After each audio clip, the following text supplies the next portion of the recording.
On today's episode. Well, the first thing, of course, is getting to know the Lord the way I should have had. And I always talk to the Lord out loud. Lord, help me with this. Lord, help me with that. And I want to be the best mom I could be. I wanted my children to grow up in the church so that they will do the same thing with their children. But I also, in my whole life, we're blessed, I should say, blessed. But the dearest friends. How about it? Oh, yeah. And our children had several grandparents that weren't their legitimate grandparents, but they called them Grandma and Grandpa. Welcome to the Life Challenges podcast from Christian Life Resources. People today face many opportunities and struggles when it comes to issues of life and death, marriage and family, health and science. We're here to bring a fresh biblical perspective to these issues and more. Join us now for Life Challenges.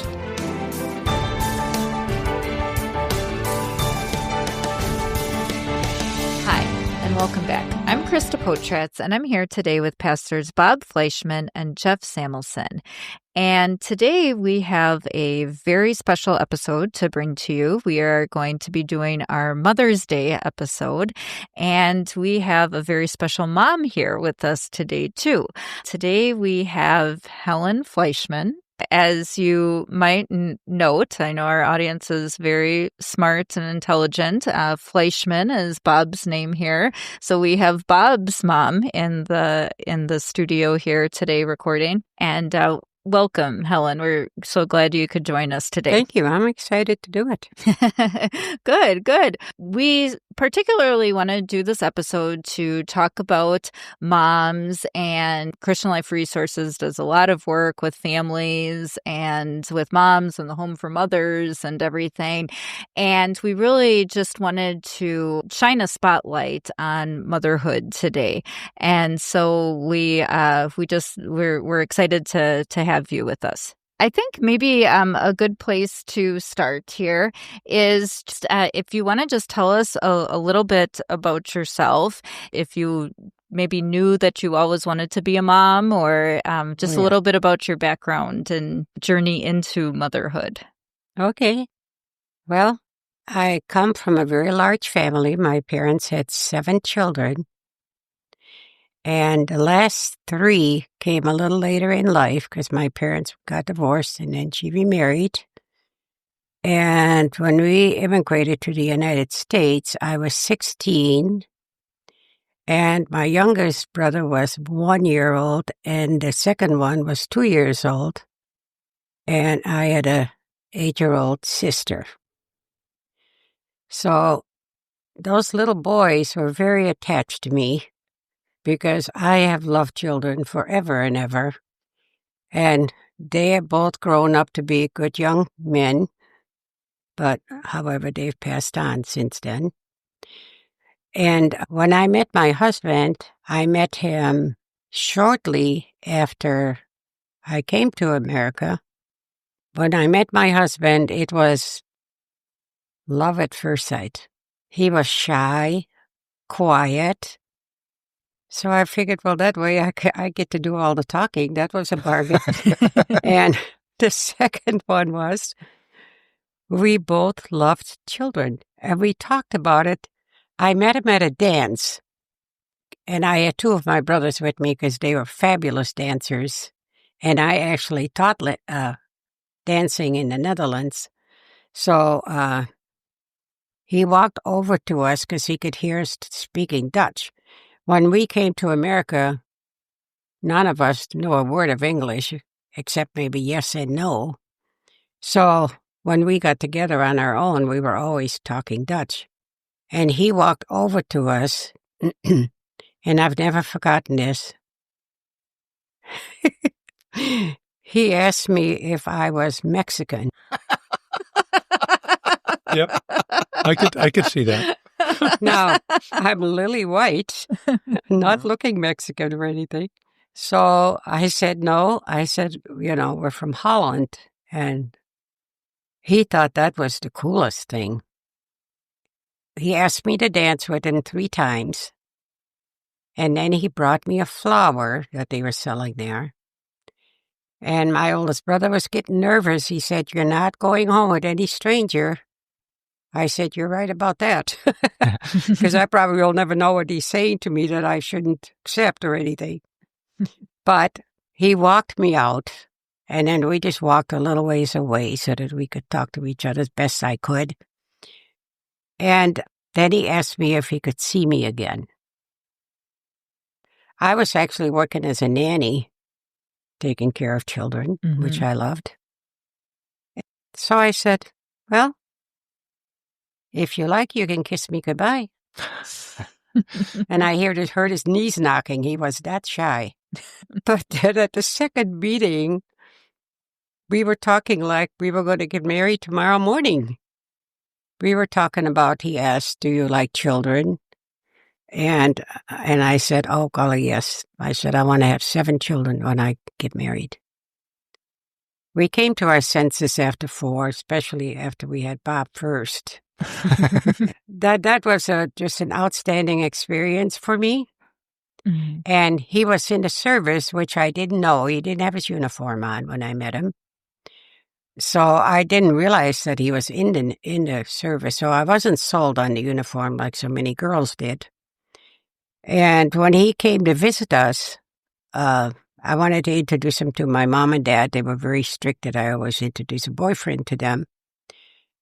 And then we all went to the same dance but my brother was driving, and Bob and I were in the front seat. And we were in a car accident, and great big trailer truck head on. And the car that we hit had 2 children in it, which, thank the Lord, weren't killed. The people weren't either. But that was very, very scary. But I did have a cut in my knee, and they had to stitch that up and everything. And this was the second date? Yeah, that was on our second date. Okay. And my mother always said the 2 of you had the love knocked into you when you had the accident, apparently. But Bob and I both went through the windshield. But Bob was not hurt at all. So anyway, then he started coming every weekend. So that worked out okay. And then we actually only knew each other 6 weeks. And we got married. Wow, 6 weeks.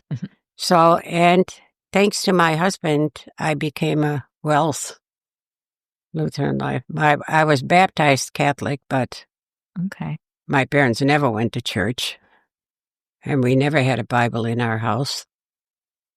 So, I have really enjoyed that. I was so excited to hear what I heard. And I was always a willing learner about things, you know. So I did a lot of work in the church always that we were in. And everything that my husband was in, I was in.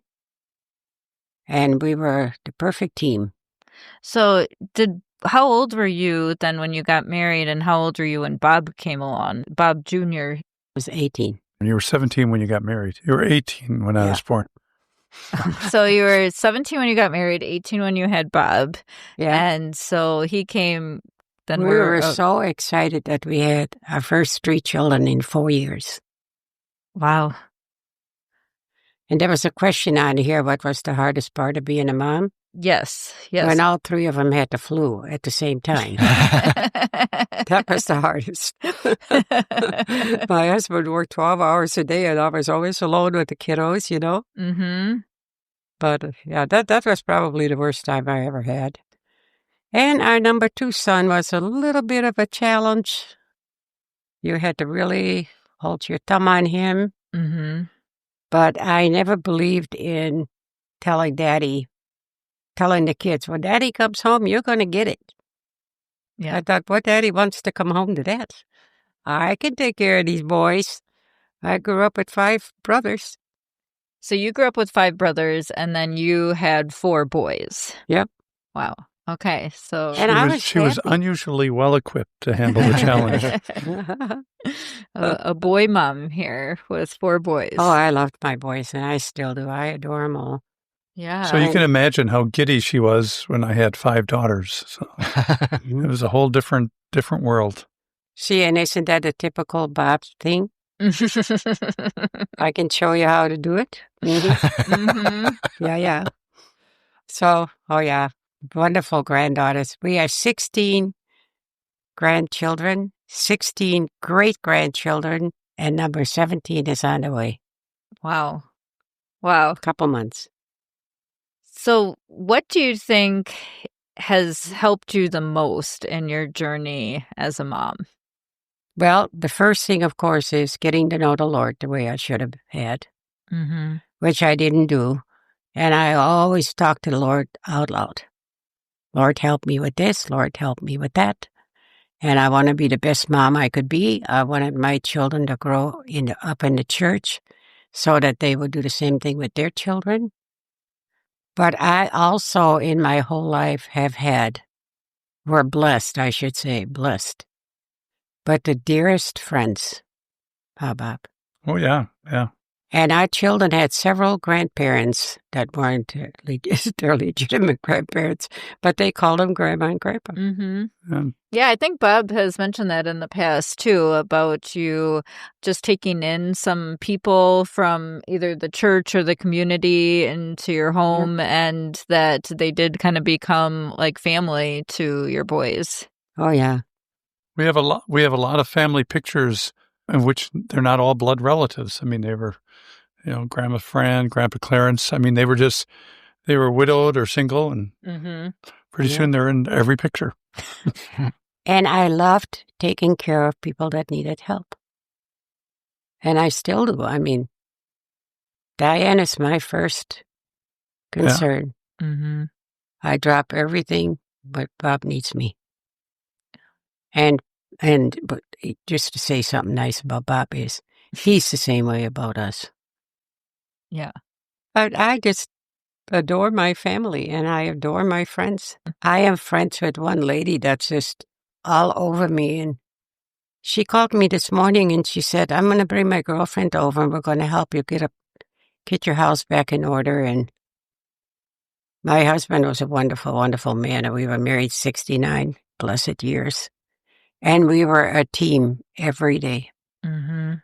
We always had stuff to talk about. Of course, we had a lot of children and grandchildren and to keep us excited. But my husband adored the kids. And even as old as he was when the littler ones came, he always laid on the floor and was horsing around with them. Yeah, I bet he supported you a lot in your motherhood journey, too. Oh, gosh, yes. We were the perfect team. Perfect team. One of the things, just recalling, I don't really recall my parents, sitting down telling us to be pro-life or telling us that abortion was wrong or things like that. But rather, there was there's like a natural environment in our home that was that way. I remember when you were pregnant with David, my youngest brother, who's a pastor down in Arizona. But David, but you would come and have us put our hand on your belly, and feel move, which really creeped me out. Just so that you know that now. But I just How was. How old were you at the time when? Well, Dave, I think I'm 8 years older than Dave, so I had to be 7 or 8.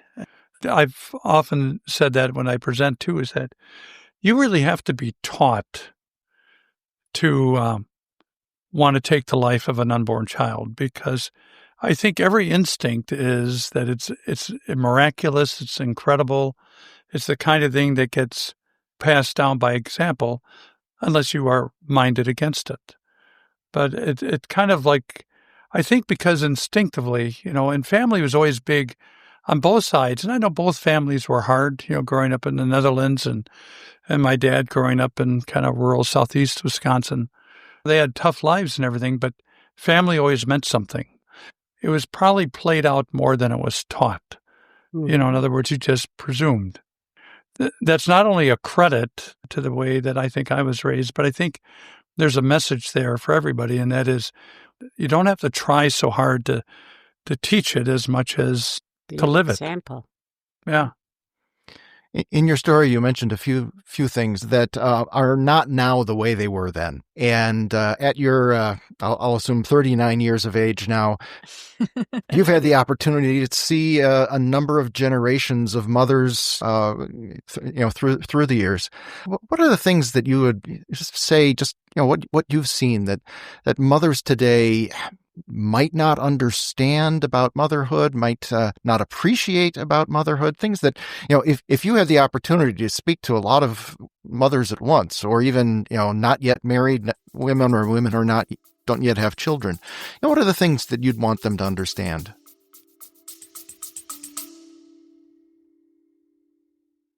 What's up, guys? Steve here with the Balance of Gray podcast. Do you ever feel like sermons skip the chapters you're living in? What? Like church turned into a TED Talk after a concert? Well, at the Balance of Gray, we ask real questions, wrestle with real doubts, and yeah, we leave room for some laughs along the way. Ooh. But make no mistake, prophecies are unfolding, and this isn't dress rehearsal. It's the final act. The gospel isn't a vibe, it's a rescue plan. And lukewarm doesn't cut it. From scientific proof to spiritual warfare, this is where faith is not blind. Search The Balance of Gray wherever you get your podcasts and hit follow now. That's The Balance of Gray podcast. I'll see you soon. Phenomenon is what it is. Well, I think we'll fail the next generation. And it happened because, in my book, this is how I feel about it. People became so selfish that the minute they got married, they'd have a big home and everything in it. And you should see some of the places my husband and I lived in. And we were just as happy as we are in this house. That was all we could afford at the time. Great. And when mom and dad are out working during the day and they come home, you're exhausted at the end of the day when you got 4 boys in your house. But I didn't go to work until my children were raised. I wanted to raise my own children. And I even took in babysitting. I babysat for people. And I took in ironing, and I took in laundry to make some extra money. And I never regretted it because I got to raise my own children, and that's what I wanted to do. And I thought, I don't care how poor we get, as long as we have food for the kids and us and everybody. The rest will come later. Mm-hmm. And I was just as happy every place I've lived in. I've lived here. What I love the most now is that I'm next door to one of my sons. We've never lived that close. Mm-hmm. But in all the years that we've lived next to each other, we have never had a bad word, huh, Bob? Well, there was. Maybe once you got home. There was that one time. No, I just, yeah.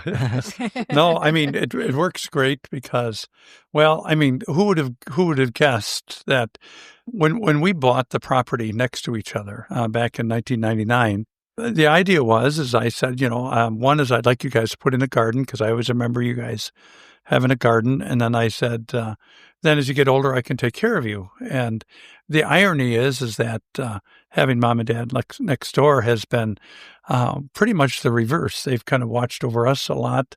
I mean, I do a lot over there, but I mean, for the last couple of years with Diane's condition now, mom's overall, she's my first person to go to when I have to go out and chase groceries or I have to pick up things and that kind of stuff. And so it works out very well. And I know Jeff was being very polite about your age, but I often thought one of the most remarkable things, my mom's going to turn 87 on Monday. I haven't forgotten your birthday. I never told him. That was so nice what he thought. Yeah. It just destroyed my whole day. I know. Bad words coming. No, I mean, God bless both of them. My father passed away last week, and he passed away at 90, and he turned 90 on Easter. And remarkable, his mind was intact and so forth. And my parents, and so as a result, we can talk about things we have to do to manage, to care for Diane or something like that. And it's a normal conversation. We've been fortunate in that regard that not every family has had, because some have wrestled with dementia in the family and or other real difficult diseases to deal with. And so we've been very fortunate. And so that's been good. And again, when they look at your children, Jeff and Krista, when people look at your children, they're already guessing. Is he like the mother or the father? Is she like the mother or the father? And more this way, more that way. A lot of people say I take after my mom most, and I would say the Spitfire in me is that. My dad was always the kind of guy that would go, "Oh, don't work so hard. You should sit back." I said, "Dad, you're retired. I'm not." But that's what he was. My mom, going on 87, is more the kind like, "Okay, what should I start now?" And so in that sense, you do it, but you also modeled that. My brothers are actively engaged in all sorts of activities, and I think a lot of that. And so we got from my dad kind of a strong sense of family. I used to tell the story that when I was confirmed, I was going to quit the church. And when Mom had announced that we had to get dressed for church on Saturday night, I announced that I wasn't going to go to church. I'd gone to confirmation class and everything. And my dad just calmly said, in the Fleischmann home, we live under a dictatorship, and you will be going to church. And that's kind of the role that my dad, he would just kind of announce the decrees, and my mom would gleefully take on the role of the enforcer. And she, yeah, because she didn't have to wait for your dad to come home. No, she didn't have to. Well, it was kind of more like so excited about church. Yeah, the kids say, "I don't want to go to church." Like, this is not up for option. Yeah, you wanted to go. You're going. Yeah. That makes such a difference, I think, in a home, too, when you just have two parents, especially, that are going to come and say that that's a priority in a family. One of the things, it just really hits me, too, how young you were when you became a mom. And I think that's one of the things we hear today, especially from women who say that they need to have an abortion because they're not ready to be a mom. What would you say to somebody who would say that they just feel like they're not ready yet? Then why did you get pregnant? They don't have to get pregnant. Yeah. And if your decision was that you weren't going to keep that baby, don't kill it, because it is murder in my book. And because I loved my children, so I lay awake at night sometimes thinking, what is that like to lose a child? Yeah. Well, is it an accurate statement, Mom, that whether you found out you were pregnant with me or you found out you were pregnant with my youngest brother, David, you almost never feel ready. I know, with the 5 girls, each one that would come along in our family, it's like we're going to have to adjust. A lot of people, when they think they're not ready, I often wonder if they're looking at the wrong things. Because if you think most any mother I've ever talked to always says, all of a sudden that feeling of responsibility and everything, you never feel ready. Yeah, I think the unreadiness is just the name they're giving to fear. Yeah. Fear, I'm afraid I'm not up to this. And they don't realize that they're kind of making excuses for themselves in that sense. And I think, too, like just kind of how you were saying, Helen, just our priorities nowadays seem like, okay, we have to have the house and the job and all these things before we bring in kids into the world. Yeah, or we just, that is the have wrong priority. Do all these things, and then we'll have the right stuff and the right mindset to have children. See, I never felt I had to prepare for that. I never thought about that. I was so excited when I had my first boy. And then the second one came right along. The third one came right along. And all 3 of them were in diapers at one time. Oh, wow. It took Bob that long to be... Yeah. Why did I feel that coming? Yeah. I'm getting better.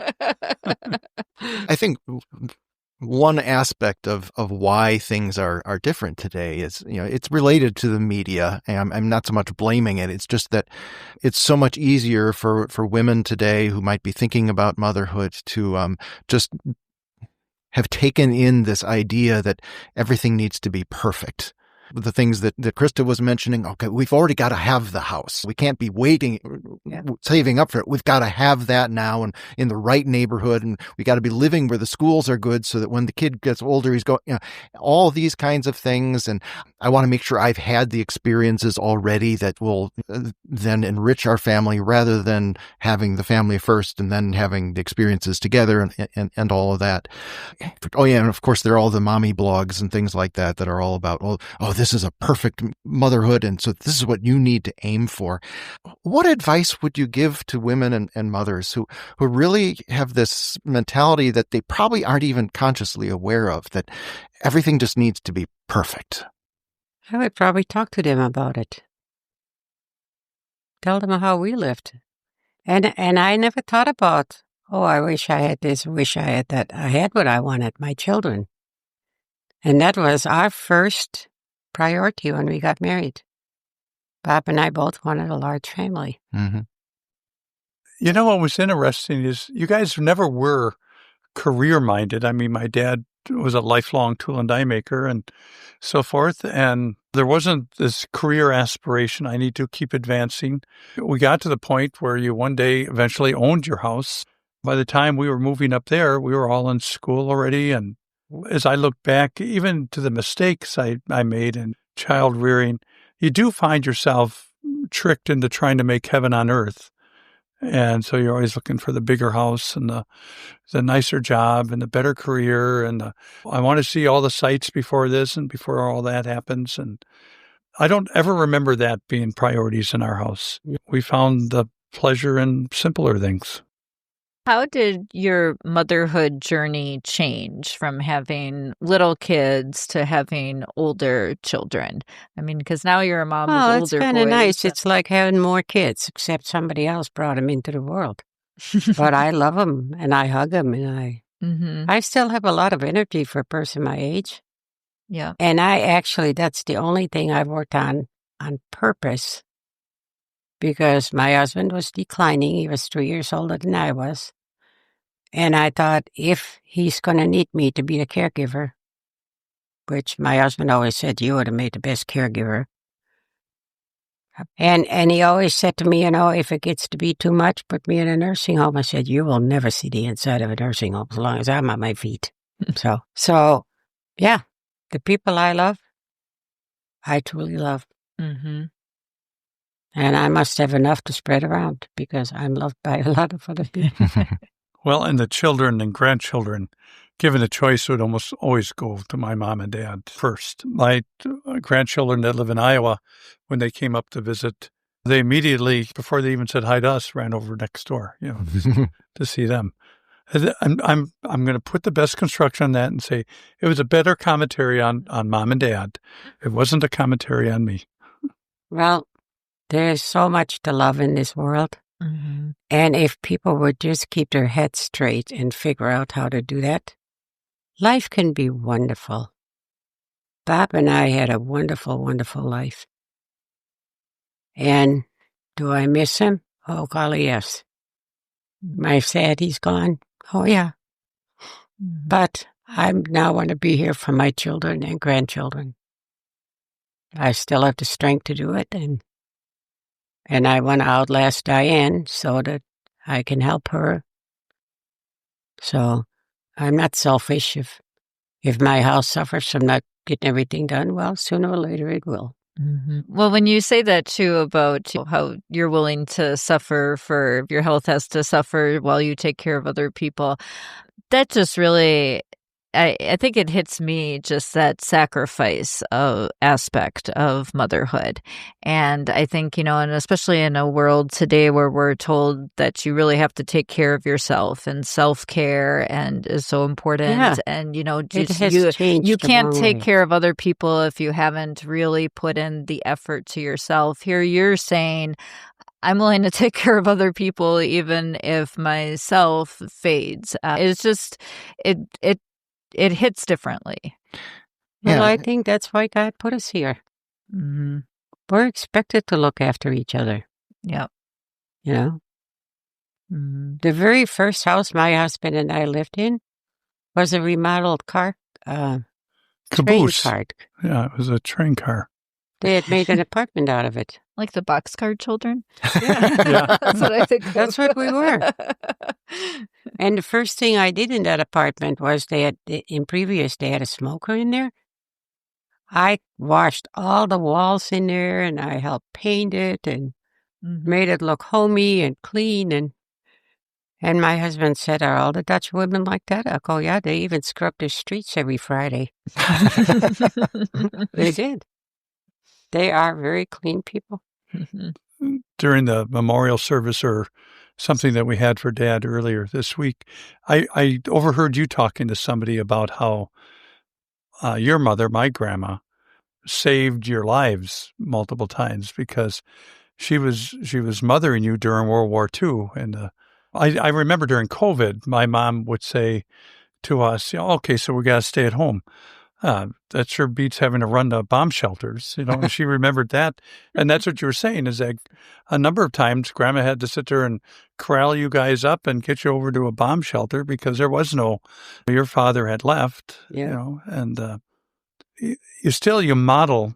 Again, I want to just emphasize modeling it. And that's what she did. She modeled it. My mother was a hero in my book because there was very, very little food. And every time the sirens went off, we had to run to the shelters. And Carl was little yet, so she used to carry him while running. And she always wore a dress. Well, back then, women didn't wear slacks. And she always wore a dress. And the whole time she's running, holding on to my little brother, she said, "Don't let go of my dress. Don't let go of my dress," the whole time we're running, because she didn't even have time to turn around and look and see if all three of us were following yet, Mm-hmm. And that happened many, many, many times. But I think that created some of that instinct that you have. Any final advice for the moms out there listening that are maybe going through things, or just any thoughts? Well, I would say the biggest thought that is in my mind every day from the time I became a Christian was talk to the Lord when you're troubled. Gather around your friends and be a good friend, and you'll have them for a lifetime. I've had friends for a lifetime, and it isn't as difficult as people make it. It's not that difficult. But you got to pick your priorities, and if they're not in the right place, it's not going to work. I've sacrificed a lot of things for my boys, but I never regretted it. If they needed it more than I did, I gave it to them. They came first. And they're still that way in my heart. Therefore, they come first. And that's why I'm going to stick it out with Diane. When she starts to feel sorry for herself, then I bring up things that the latest one I brought up that she really appreciated and never thought of was, I said, "You do realize that even with your current condition, you have no pain anywhere." I said, "I have seen people that were in pain, and that is probably a lot worse than a brain tumor." Because I said, you have no pain anywhere. And, I said, sometimes you don't feel like eating. The next day you're fine, you eat. So I said, keep looking at the bright side, what you still do have. Mm-hmm. You have a husband that falls all over you. You got a mother-in-law that's crazy about you. And you got a father-in-law who's crazy about you. I said, eat all that stuff up. Don't sit and worry. Because the worst thing she said to me is, I feel like I just have to sit here and wait to die. I said, no. There are still things to do. Mm-hmm. There are still things to do and things to pray about. And I said, there are people worse off than you are, believe it or not. There is. Yeah. And then she says, Mom, you're right. And many days when I leave her and give her a kiss and a hug, she starts crying. She said, I don't know what I'd do without you. I said, well, you won't have to do without me. I'll be here. Yep. And I always tell Bob, I don't care if the house is on fire, Diane eats me, I'm going. We'll try to avoid that situation. Yeah, we'll try to avoid the fire. Yeah. Oh, well, Helen, thank you so much for joining us today. Yes, thanks. And thank you for not sharing all the stories I was worried about. Well, part 2. Well, you're right. I do later. need you, so I better watch my B's and Q's a little. No, thank you so much. And, we really appreciate everything you've mentioned today. And we want to thank all of our listeners too, especially the moms. We really appreciate all of you. And we thank you so much for joining us. And if you have any questions on this episode or any questions for Bob, just let us know. You can reach us at lifechallenges.us. And we look forward to having you back next time. Thanks a lot. Bye. Thank you for joining us for this episode of the Life Challenges podcast from Christian Life Resources. Please consider subscribing to this podcast, giving us a review wherever you access it, and sharing it with friends. We're sure you have questions on today's topic or other life issues. Our goal is to help you through these tough topics, and we want you to know we're here to help. You can submit your questions as well as comments or suggestions for future episodes at lifechallenges.us or email us at podcast@christianliferesources.com. In addition to the podcasts, we include other valuable information at lifechallenges.us, so be sure to check it out. For more about our parent organization, please visit christianliferesources.com.